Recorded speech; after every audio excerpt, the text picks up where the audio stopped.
ang saya. Mga kalokohan si Arnold na riyan lagi. Si Neri naman, loka-loka pero biruan lang pala sila.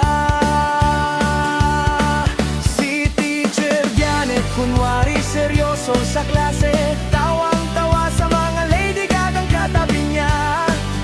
Si Agnes na mataray kasi takot ang mga boy sa kanya.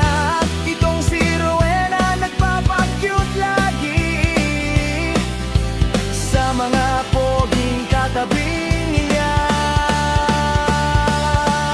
Iyo nga ni ang saya ng mga barkada, tawanan at kulitan, walang katapusan.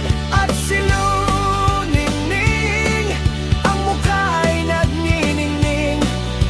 Ikaw talaga pas, laging may baong bayabas.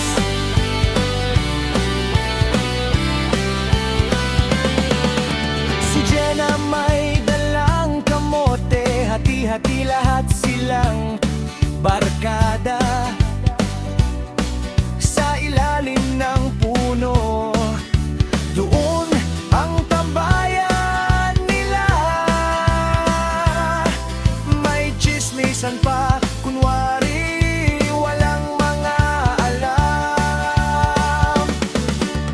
Pag nagkatinginan na, sabay takbo, sabay tawanan naman. Kahit na pagalitan na mga boli ni ina niya, tuloy pa rin ang saya. Mga simpleng kwento, alaala hanggang tumanda. Walang cellphone noon, walang social media, pero tunay ang samahan. Walang kaplastikan na dala. Iyo nga ni ang saya ng barkada, tawanan at kulitan, walang katapusan. Mga alaala'y di kayang palitan. Barkadang buo, hanggang ngayon group chat na lang. Ngayon man ay malayo na sa dati, sa puso'y dala pa rin ang ngiti.